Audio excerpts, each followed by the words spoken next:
Thank you very much for everyone for coming out tonight on this beautiful sunny day and to listen to what we've done and our plans, why we've come together, and hopefully our vision for the future as well. We're called Future Landscapes Trust because we design landscapes for our future. What does that mean? It means that the world is changing, the climate is changing. We have changed the world, we have changed the landscape over many, many years. And we now need to react to what's going on, including in the weather, in the climate, on the soil, and alter what we've done to create a landscape that is resilient, biodiverse, carbon storing, socially engaging and interactive, producing regenerative food that creates more biodiversity and carbon, and enjoyable for us to look at as well. So my name's Ollie. My background's in sustainable food and drink. This is Peter Smith, and he's the manager at Malladam's RSPCA. We've got another 3 or 4 members on the trust who are all local landowners. And we got together back in 2023 to come up with a way whether we could join together to look for large amounts of funding. And now it's very hard when you've got small amounts of land to actually get the funding you need to do the works that you need to do. So by coming together, we could create a larger organization and apply for the bigger funding, which we fortunately did. In early 2024, we got the initial bid for the Environment Agency Natural Flood Management Scheme. And we're now through all those difficult bureaucratic stages because of Peter and his work and his experience mainly. Now we can start pressing on with what we've done. What we're about to do. We also managed to raise a little bit of money through Southern Water. I say a little bit, 30 grand through some grants, but also an extra sort of 50, 60K through equipment. They've part funded, or they've funded some research and development into the natural flood management. They've taken a lot of data that's available online. UK's got some of the most amazing data available, and they have created models to understand exactly how the water will hit the land and come down through the valley. Some very clever modeling, some really amazing science, and they can design. They can pick up so many different nuances and relationships that are happening that we can see on the ground. And it's really important to have that on the ground feeling, but a whole holistic management system to model something like this has been absolutely beneficial. And we're hopefully going to show you later their design for what the landscape might look like. So what is natural flood management? As it sounds, we are looking to mitigate floods using nature-based solutions. The reason why we've chosen this is because nature is changing, the climate is changing, and it's getting stronger. And we believe that the way to do that is to fight nature with nature and to work with nature, really, to do what it is, if we were to leave it, to do what it would probably do in the end. What's the problem at Pett Level? Well, there's nothing wrong with Pett Level. It's a beautiful little place, and it's on Wikipedia. But it does suffer from flooding. It's at the bottom of the valley, and it's a flat area going right up through the Royal Military Canal out to Rye. And as we all know, that it is now a serious risk of flooding, and that flooding is increasing from something like 1 in 100 years to potentially 1 in 50 years and 1 in 25 years. And so we are having to adapt to that situation to create natural flood management to help solve and mitigate the flood.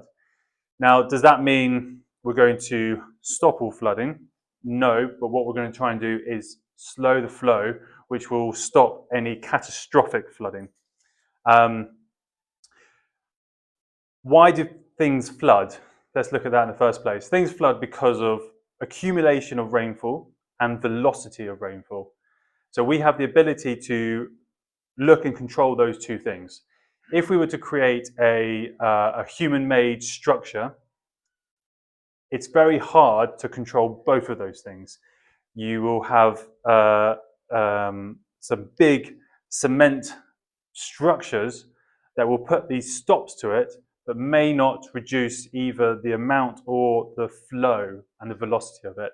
So what we're going to be looking at is taking away that sudden peak of rainfall and that sudden release of it, and we're going to try and create a much longer and slower graph that allows the water to enter the valley and then leave slower.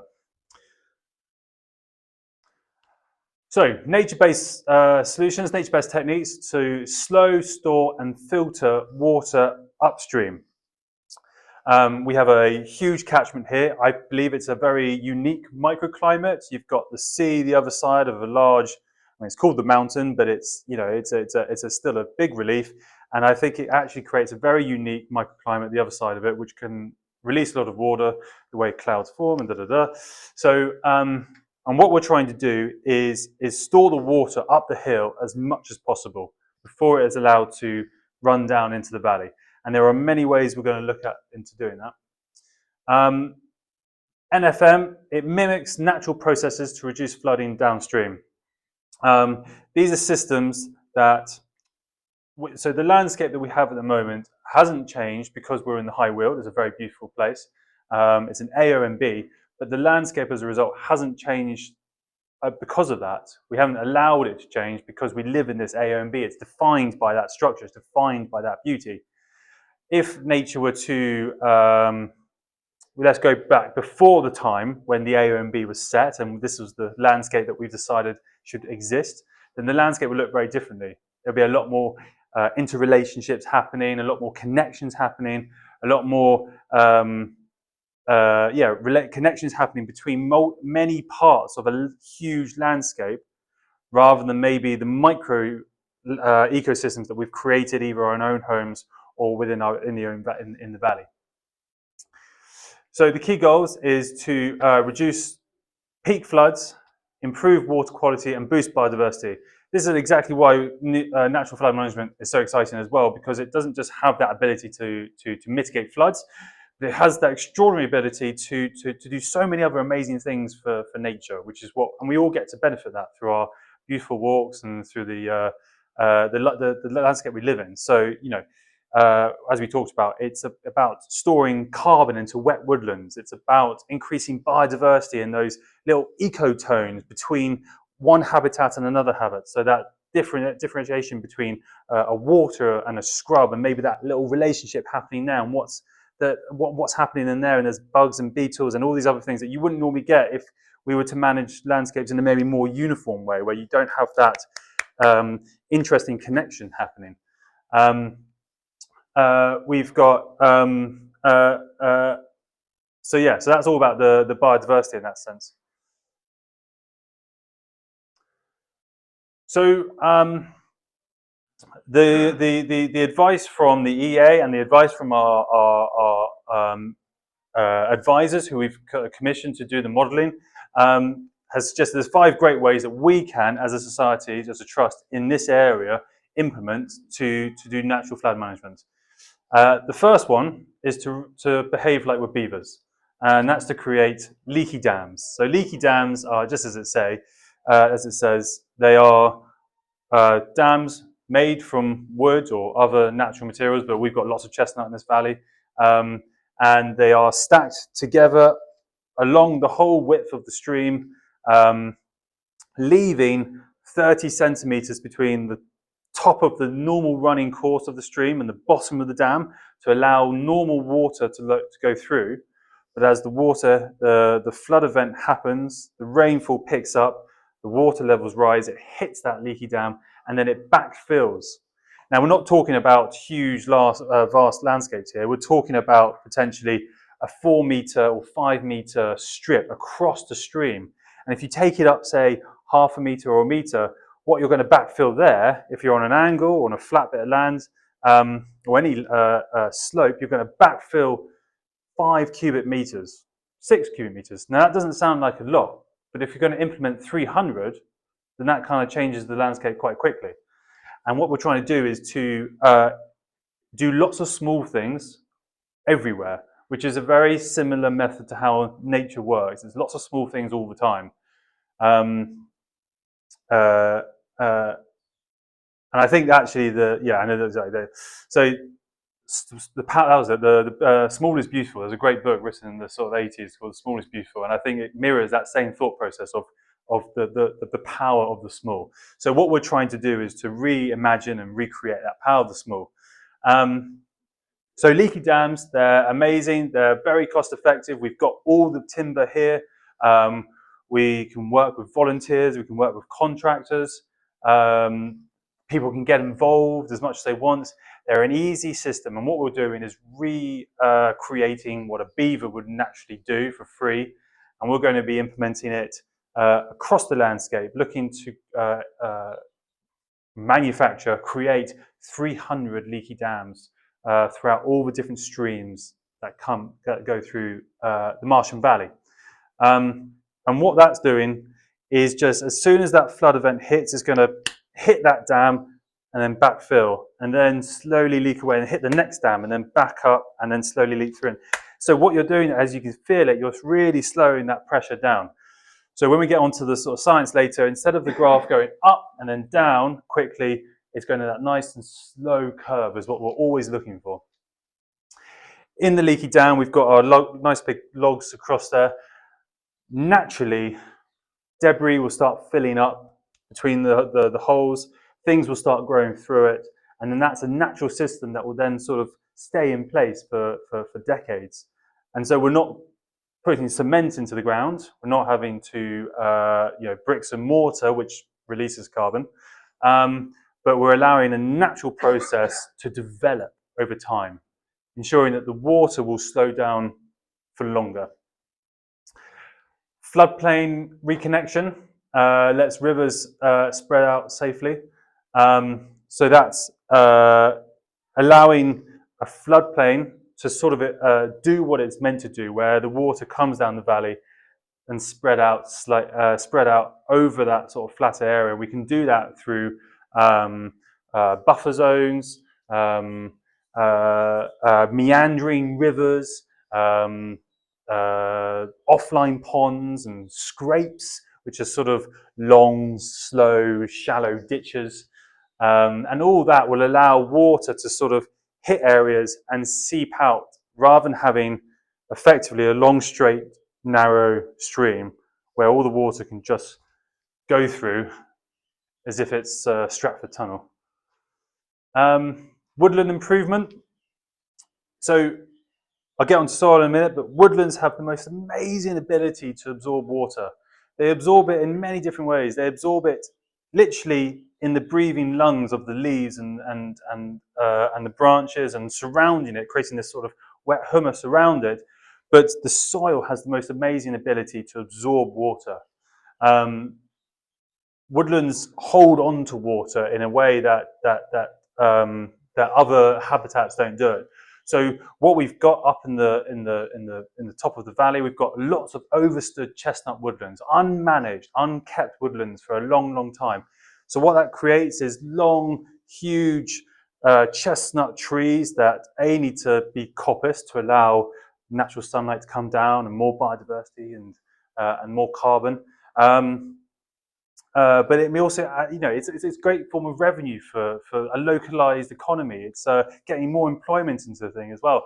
And yet we've got these overstood woodlands that are sort of, in a way, suffocating that understory. So allowing things like rhododendron or other invasive plants to sort of grow through. So what we're going to do is to improve the woodland to allow understory roots to absorb more water.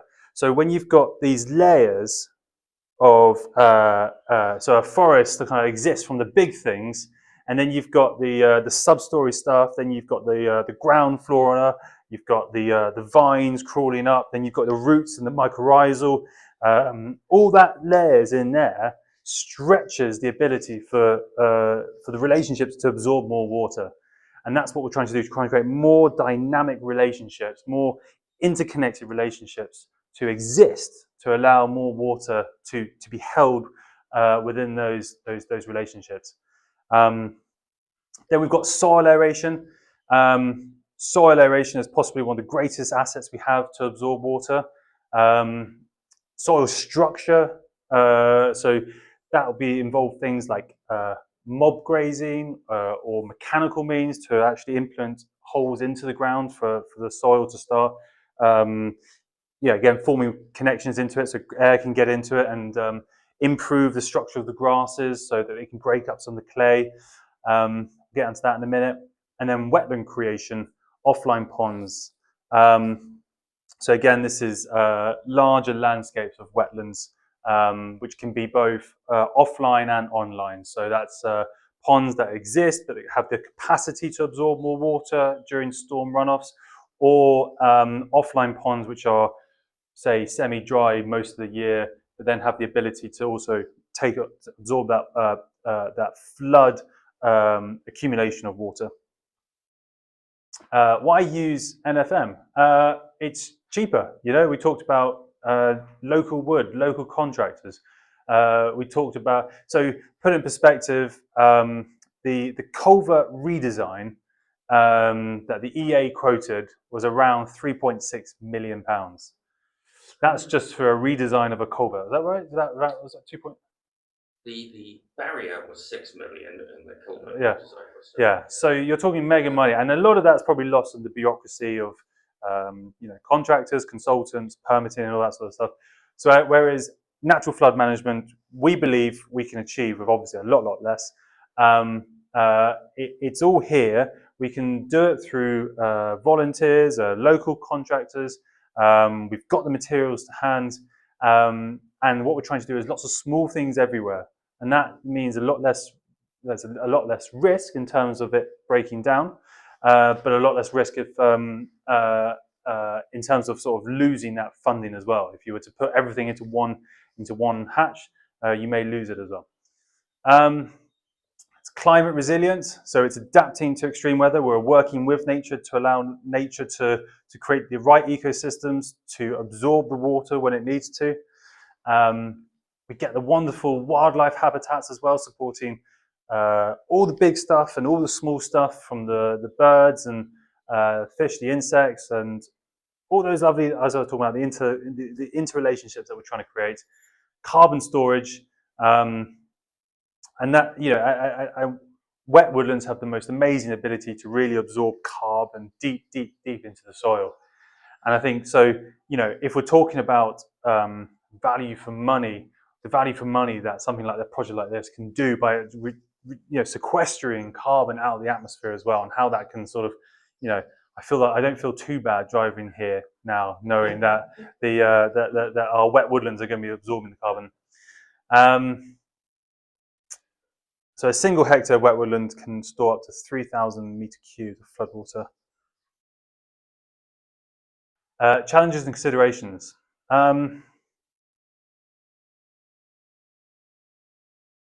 So it's not a standalone fix for major floods. It works best combined with traditional methods. So that's. Do you want to talk about this point? Yeah, when you're looking at major flooding, you can't solve all the problems from natural flood management. When you're looking at a major city, we can't solve all the problems of Hastings flooding. But if you go and do all around Hastings, there would be a huge amount. It would majorly contribute, but it won't fix specific problems inside Hastings, which need heavy duty. So you've got to see it as part of the fix. For the modelling we've done so far, and this is what I'll talk about at the end of the talk, we can fix most of the problems. Not all of them, not the 50-year flood. We can't fix all of that, but we can fix the flood that happened in 2023. So there are issues to do with long-term maintenance, but the biggest challenge we face is community buy-in from the landowners, and that's going to be a long-term prospect. So it is not a silver bullet, but it's certainly going to contribute majorly to stopping flooding. So back to you. Cool. Yeah, I think so. We were very lucky to have the 5 or 6 kind of trustees come together, landowners, and say, let's do this as a project. But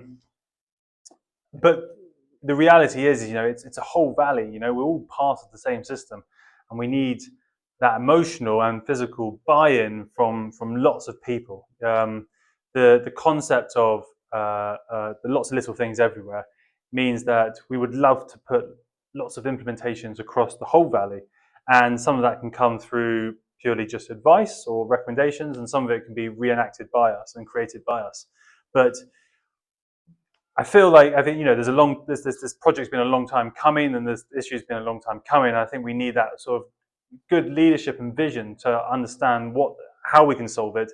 And I think we need that complete community and valley buy-in to say this is the way we're going to do it. And I think that way we get people behind us. We can have beautiful volunteer days where we all go out and make things, and then we reap the rewards from it as well.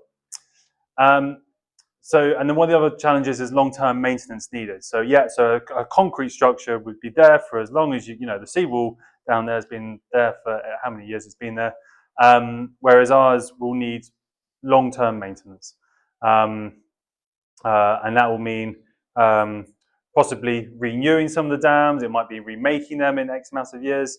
It will be, and in that sense, is that is managing nature. So the key message is that NFM is a sustainable toolkit, not a silver bullet. So I think it's really important at that point is that we're not here to what so many of us crave is A plus B equals C, which is here's a dam and that's going to save X amount of people over forever.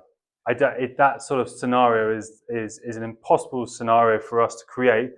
But what we can create is a long-term vision to say that our system will be the most resilient for as long as possible because we're working with nature rather than against nature.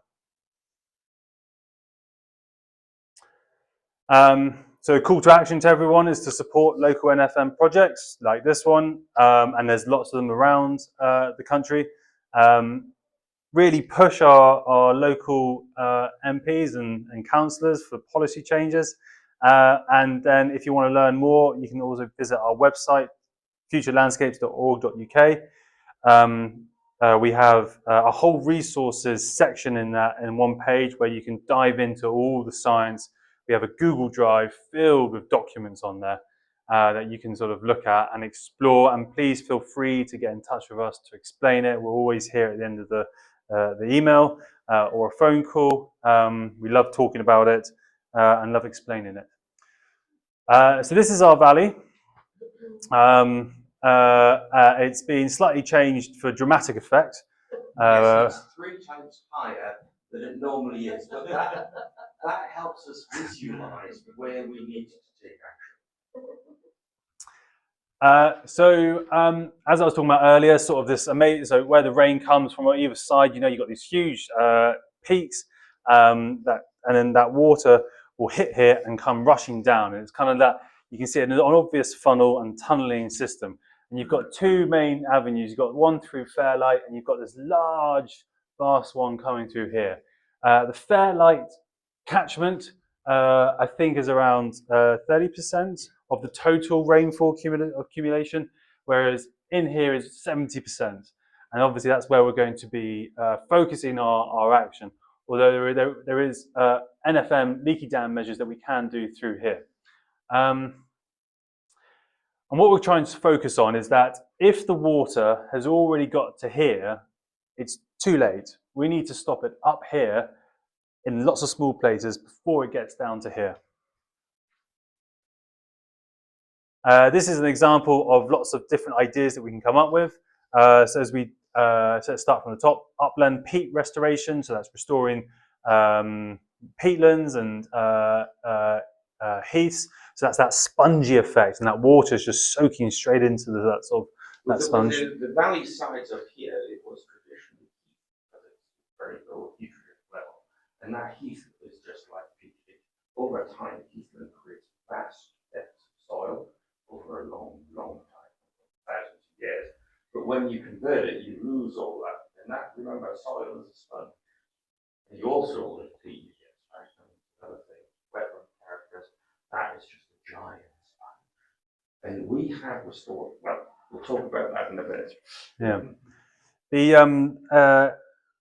But is that really important to see soil as our greatest friend in this sense? Is that the infiltration rate, and you can do that simply by getting a little metal ring and putting it in your soil, putting water in it, and then there's a little measurement to do, a nice little science thing you can look on Google to see how quickly that water disappears from your ring, and that's called the infiltration rate, and that will define how good or bad your soil is at infiltrating. When you have clay like you've got around here, if you just have the clay, you use the organic side of the soil. You dig a little hole, fill it with water, time how long it disappears, it ages, hardly moves at all. Put a little bit of soil in there, organic matter, mix it up, you'll infiltrate pretty straight there. And that's what we need to achieve with soils. So then we've got the upland woodlands, which we talked about woodland restoration. You've got cross slope woodlands, so that's kind of like that that buffer from the water dripping down into the woodlands to create that sort of long effect. We've got our leaky barriers. We've got riparian woodlands. That's woodlands along the stream again. That's kind of that interrelationship between the trees slowing down the water into the stream. We've got offline ponds. We've got management in here, so that's like a sort of again very similar to the cross slope. We've got across the valley. It's called an infield buffer strip, and that might be a patch of like wildflowers or long grasses. Runoff storage areas. We've got things called fascines, which are like a long willow fence, for example, in a corner of a field, and that might hold water just like a leaky dam would. We've got this meandering of the river, which suddenly, it's like the whole thing about the alligator, isn't it? If you want to run away from the alligator, you kind of sort of do that and don't run in a straight line. So you've got to try and run all over the place, and that slows them down.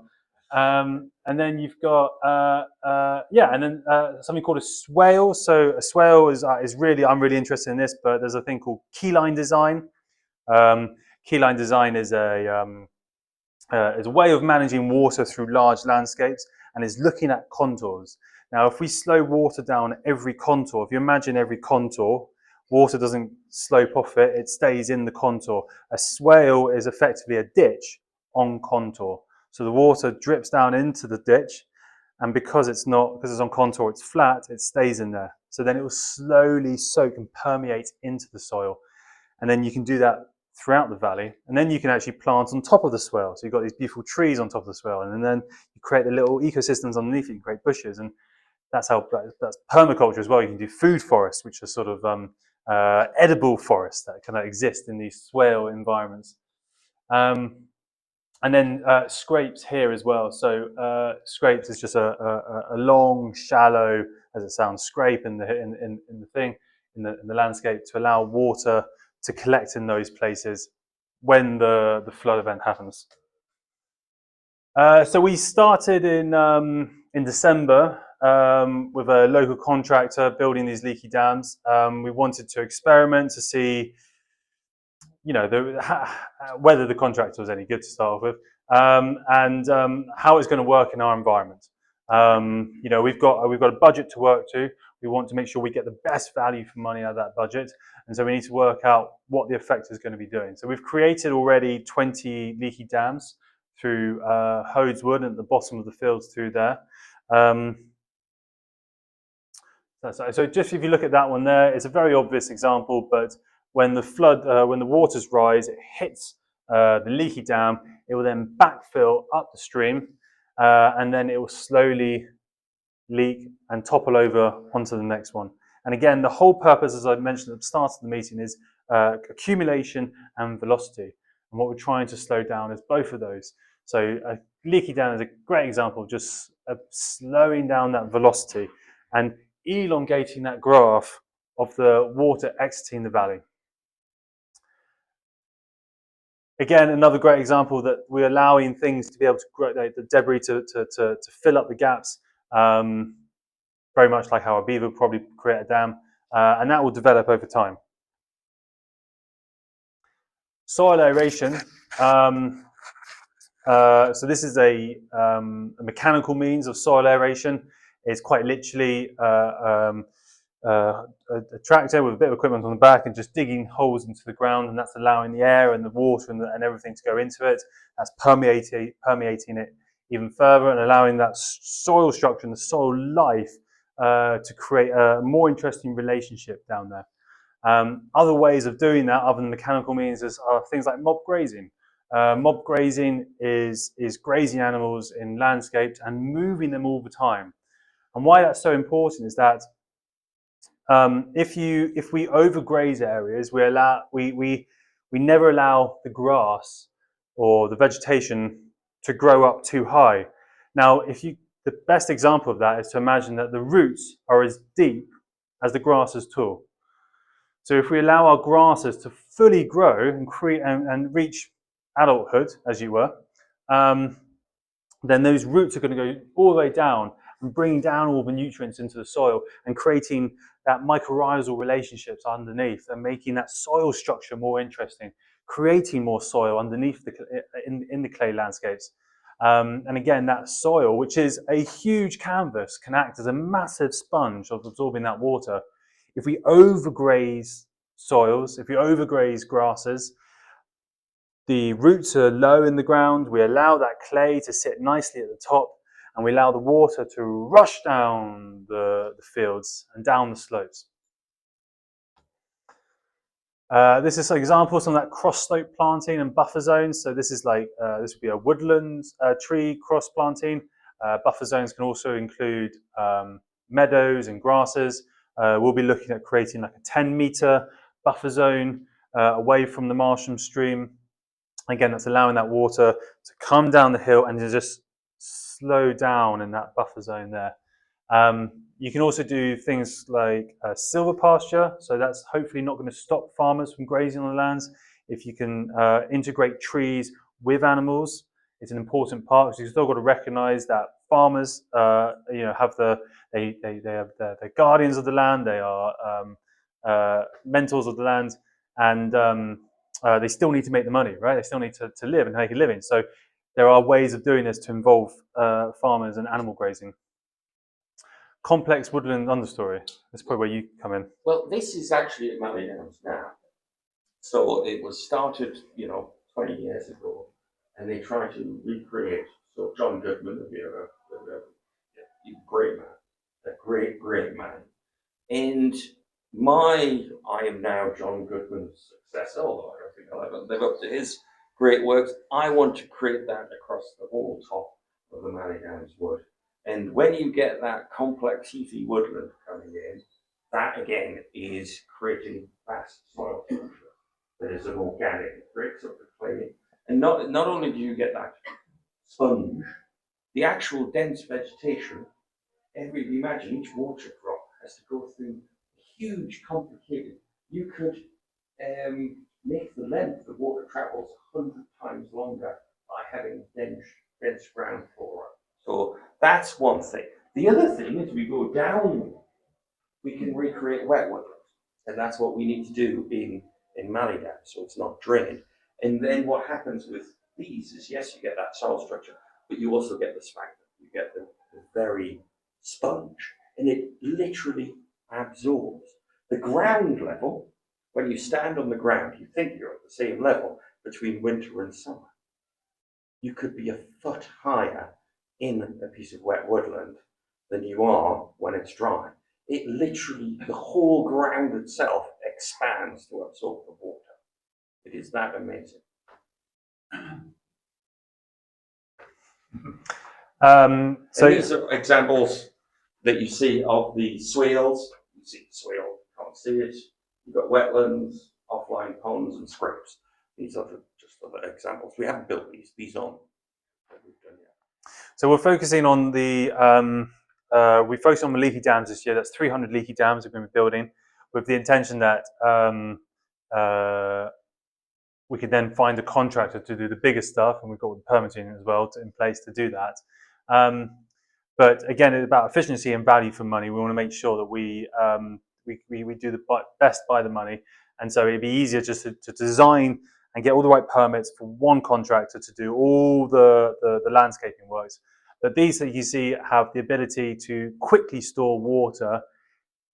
So this here will have it's like an offline pond, or and this might have a culvert or a drainage pipe a foot away from the top, allowing that whole area here to fill up with water and then for it to slowly leak out through a culvert system. Whereas if you can imagine, if it was just a flat area, it would just have a nice easy runoff straight into the stream. And what we're trying to avoid is we're trying to create, there's lots of blockers. It's a bit like working with the EA sometimes, you know, you get lots of blockers all the time, and that's what we're trying to create. Yeah. So the problem, so I'm going to do the technical stuff, so you can go to sleep now. So we've got the 2023 flood, flooded 40 houses. They're still at risk, and we know that the risk of flooding is it. So this is what our modelers have put together. Modelers from Montevideo and from the Netherlands. So we've had two of the best modelers who are real geeks put together, and that's the model that we've worked out is where the water was, the peak amount of water in the village and in catchment. So we could see what happened. Flooded houses, distress, terrible consequences. Now, a lot of people could say it's just rainfall, and that's partially true, but it's not the full picture. If we actually examine, rainfall's actually been getting a bit less in the valley. But we're finding that in the winter, you're more likely to have these big deluges of rain. That's what probably climate change is doing to us, right?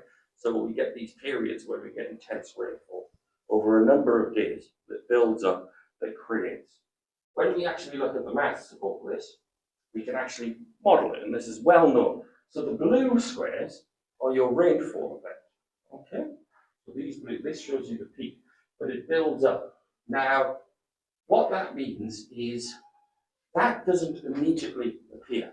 It can take maybe 18 hours, maybe 9 hours for the water at the top of the valley to find its way down. And it all comes at one point to create the peak flow. So if you imagine this is the point where the village floods, you get this peak flow of water that creates the flooding. So we have to think, how can we stop that peak? How does it lower? And that's what all this modeling is about. So this is the worst case scenario. This is now considered a 50-year flood. It wouldn't 20 years ago. This would be probably 1 in 500-year flood.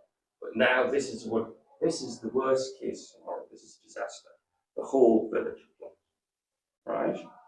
And what this looks like is what our modelers have been trying to look at.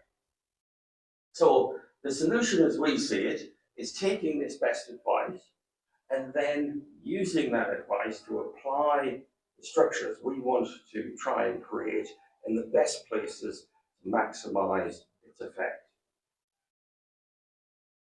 So we've come up with this 60-odd page report. This is one of the key things, where the best place to put all these little structures we've been talking about around the valley. Now, we can't do that. We can only do it on our own land holdings across here. So we can certainly achieve quite a bit of it, but we can't achieve everything. And then we've done the modeling of what happens if we don't do it, what is expected to happen, and what happens if we do it. And this is the graph we really need to look at, right? So if I just show you, the blue lines are what happened in 2023. So that's the reality of what happened, right? That is measured. The darker blue line is what would probably happen if we implemented all the measures we'd like to implement across the valley, right? And the one to scare you, and I don't want to scare you too much, this turquoise line is what would happen in a worst case scenario of event. And the red line is telling you what would happen in the worst case scenario, but if we had all those natural flood measures identified in the report set in place. Now, yes, the village will still flood, but the difference between this type of flood and that type of flood is probably human lives, because a catastrophic flood could actually cause loss of life, while a less catastrophic flood is property damage and quite a few houses being affected by it. So we can't fix everything. If nature decides to rain for 5 weeks solid at whatever, 5 inches a day, you can't solve that problem. But we can utterly mitigate it. And for most normal events, we can bring it down to a level where the village would never flood if we can put it in place. Anyway, that's the science. Now, science isn't perfect, but the modelling we've got done is by independent experts. You know, they've got no skin in the game, and they have given us the confidence to move forward with the project. So we'll take any questions. Thank you very much. Thanks, Ollie and Peter. Any questions? Been invited. One of the problems always seems to be that planning consent is given to new housing and foundations put down in areas where the rainwater could be absorbed. So what are you doing about the local council? There's nothing I can do about the local. So I'm a humble ecologist and wildlife But expert. you want to be there as a consultant? Well, we obviously getting the reports we've got done were commissioned by Southern Water. We got them to pay the commission. We basically broke their arm trying to bend their arm around their back to get it. So it's gone off to directors in Southern Water. This has gone into this report is going into. We've been dealing with people with the Environment Agency and with local councillors. So we hope that over the next few years we'll get the message through that this is a flooding area and you shouldn't really have to build houses in flooding areas. But a lot of the flooding is not just happening because of climate change, it's because we've changed how we farm the land. But there's a lot of land that now the water just shoots off. And that's one of the, you've got the two issues. You've got climate change and you've got land use changes where the land just can't hold up to the water anymore. So there'll be people who once upon a time would not be in a flood risk area, who now are in a flood risk area. So, yes, but can't change planning laws. I'm just a humble wildlife guy. But are you taking your lessons to planners and other district council? I've been going on about this stuff for 25 years. I've written reports for the government. You can even look me in my name, I've got Hansard, and you'll see me talking about beavers and natural flood management, writing little reports, and I was humbly ignored for 25 years, and now it is slowly now becoming government policy. So it's one of the reasons I got into this. It's something I'm very passionate about, is nature as a way to help man in many ways, because you're not just flood fed. What's the quality of the water? Pretty rough, so it improves water quality. Yeah, it's not just, it slows flood waters, it improves water quality, it helps combat climate change, all that kind of stuff. But just quickly, just touching on that point as well, I think that if we, just touching on your point, sorry, quickly, is that if we do manage to get someone like Southern Water to recognise that this is a valid beacon project, and they suddenly go, actually, we believe that this could save us some money, some good PR, and actually this is a policy we want to implement, then that's a great way to then get the planning and policy, the planning departments on board as well. Well, that's very helpful. You've got to have a go at the farmers, though, what you were saying. Well, I mean, Involve and we don't make a living. But how can we find win-win scenarios with people who are using the land? That's what we're about. It's finding the win-win. Because farming's pretty tough. Farming's on the edge of viability in many areas. Andrew.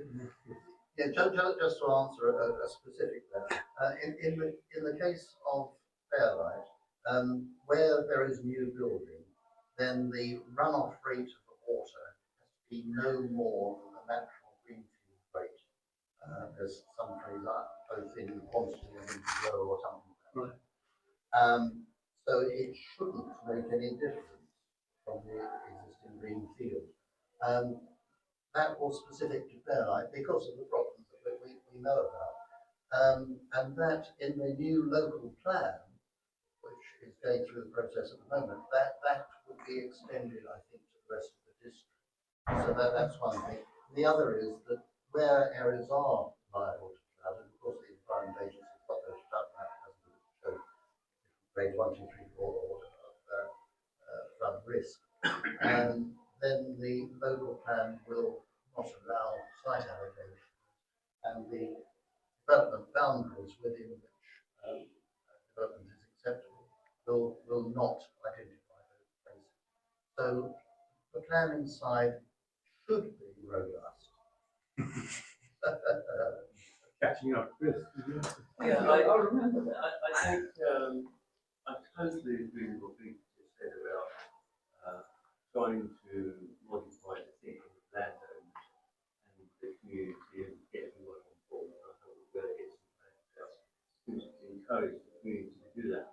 But turning to the politicians and everything, I honestly feel for one reason or another, they don't recognise this as a potential solution. And secondly, I would add that they will always find alternatives. I've been involved with the council, I've seen the government, I used to work for a company that had a lot of dealings with politicians. And I've been working on this for 6 years, and I will tell you now, there's not one politician, with the greatest respect, that really could grab the ball and run with it. And on the 6th of June, what date your next meeting?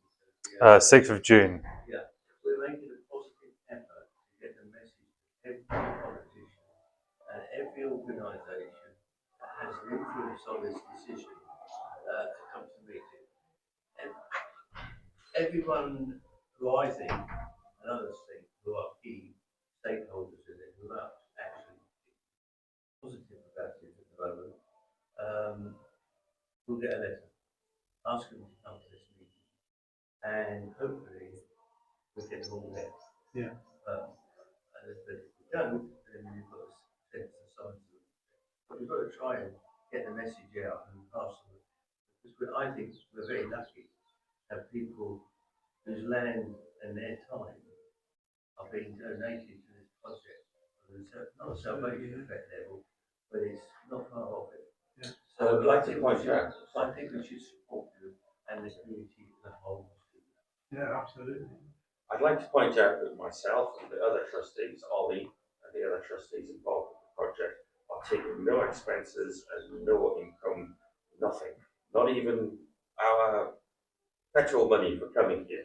Everything is zero cost from people who are managing this project. You're going to make that an example for members of parliament. Oh, don't get me started. I would love.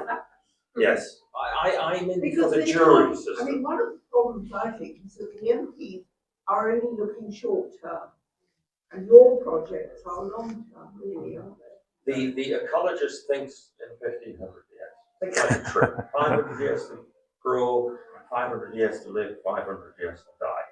So I believe in Solon, in the original Greek democracy, that representatives should be a jury system, elected by chance, by lot. And the minute you have actually elected representatives, it's just corruption all the way. And he was right back in whatever it was, 500 BC, still right today. Liv. Yeah, I'd like to make a couple of observations. One to do with soil aeration, and secondly with soil loss through runoff. Yeah. And if you go to Winchelsea right now, where the farming regime has been changed over recent years by the National Trust, fields which were tight grazed by sheep for many, many years, into semblance of a beautiful billiard table with trees growing in it, they are now rough grassland. In terms of soil aeration, what you've got there is not machine poking holes in the soil, but you've got ants doing it and moles doing it. And they're doing it for no charge. Uh-huh. So if you now try and walk down across hollow field, for instance, it's rough grass, so it's difficult. B, you're tripping over the whole time. And hills, more hills, weren't there before. Yeah. And then if you walk over that same field or those fields in winter, they're wet, they're on a steep slope, but they're squelching underfoot because that rough grass is holding the water back, which previously would have gone straight off and into the ditches. And with it, a lot of this surface soil. And you can see this on any farmland. There's heavy rain here. You can see the soil coming off.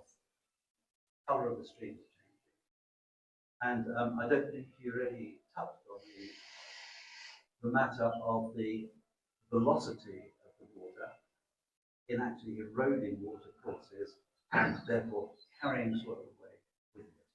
And the way that the water courses are designed all around here are to send that soil, topsoil, straight out to sea. Yeah, and that You can see it causes with an problems aeroplane, on the big sea. balloon Yeah. going out. The velocity of water is, what is it, squared to its ability to hold that soil in suspension in the water. And one of the problems we've got is we're killing a lot of the benthic flora and fauna in our coastal seabeds because we're having too much, because it's got all nasties in, it's got all your pesticides and pollutants in. So we've got a lovely meeting next week talking about this very project, is health of our seabeds off the coast, how to bring back the kelp forests. And runoff from the estuaries and streams is one of the key problems in that sediment. And of course, what happens when all the soil's gone? What happens in 100 years when there's no oil and we can't make chemical fertilizers so cheap? Yeah, and there's no soil. Where's the food going? But all those NFM measures like swales and scrapes and offline ponds all act as that sediment storage. They capture the sediment before it goes into the. There's a really good point that we didn't talk about, so thank you for raising it. Yes. Just to go back to Chris's point about influencing politicians, I mean, this needs to happen countrywide, presumably. What touch do you have with other organisations doing similar work? Or? I've been to visit some of the other ones who are doing this work. There's a number of projects that have gone on. One of the first ones was in Northumberland, where I hail from. In Belfast, it was a fantastic project. That was really started about 15, 20 years ago. But there's now projects like ours. There's about 40 projects doing this around the country. And I've been to a couple of them, met the people doing it there. So we're trying to collaborate on, especially the hard science. It's a lot to learn this stuff.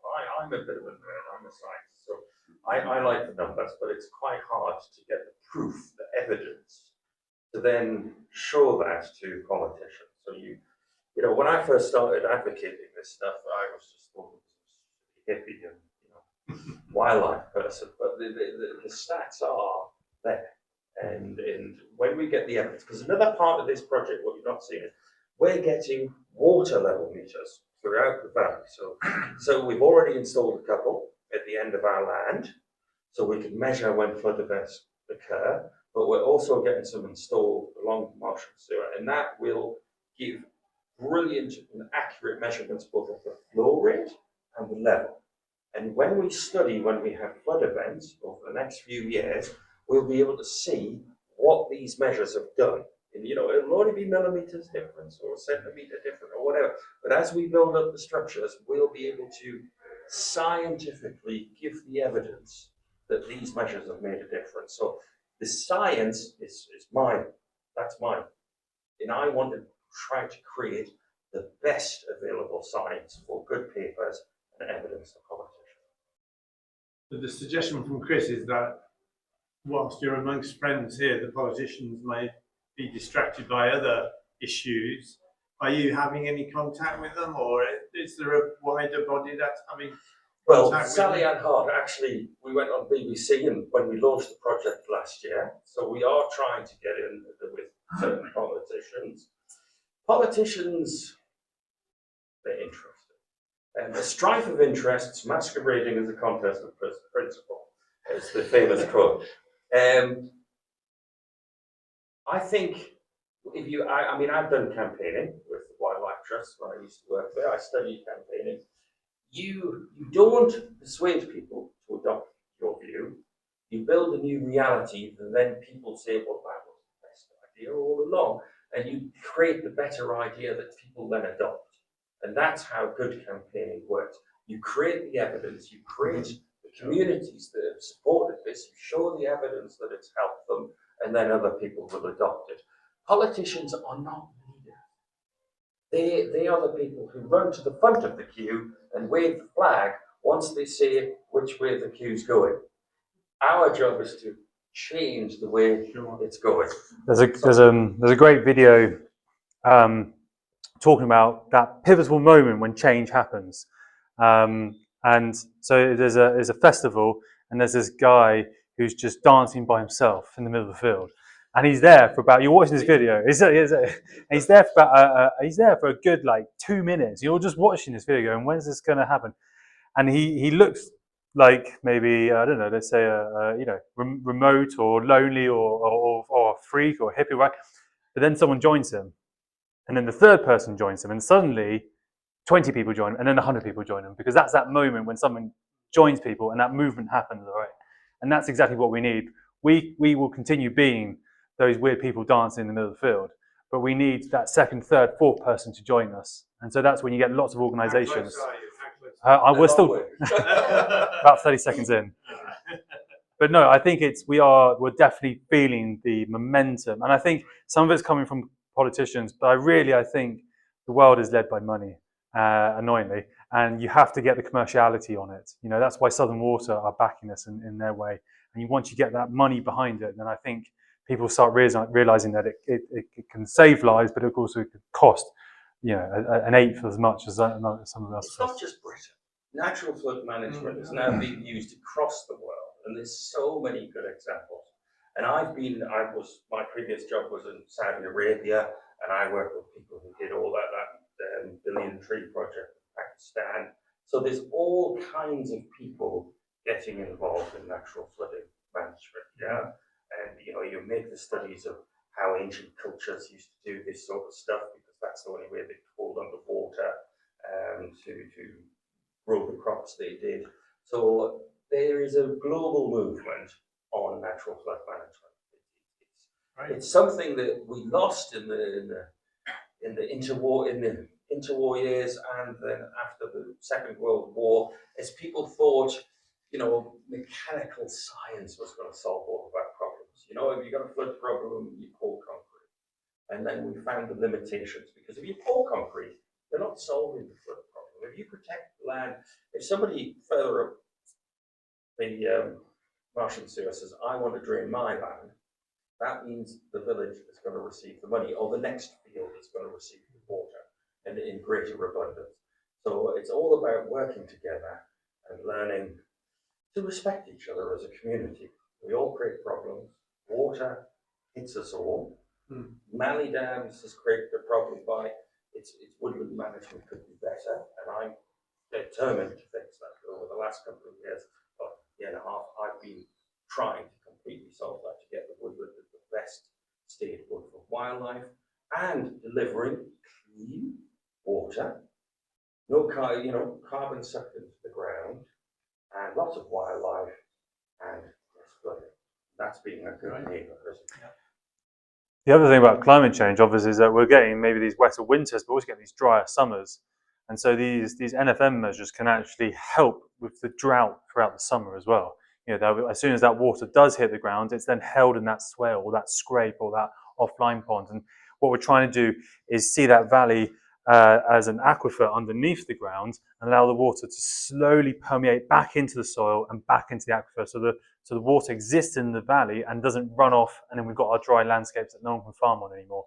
So it's as much as a sort of a business commercial proposition as it is anything else as a flooding issue as well. But if we want to know more, we go to that website. Yes. Presumably.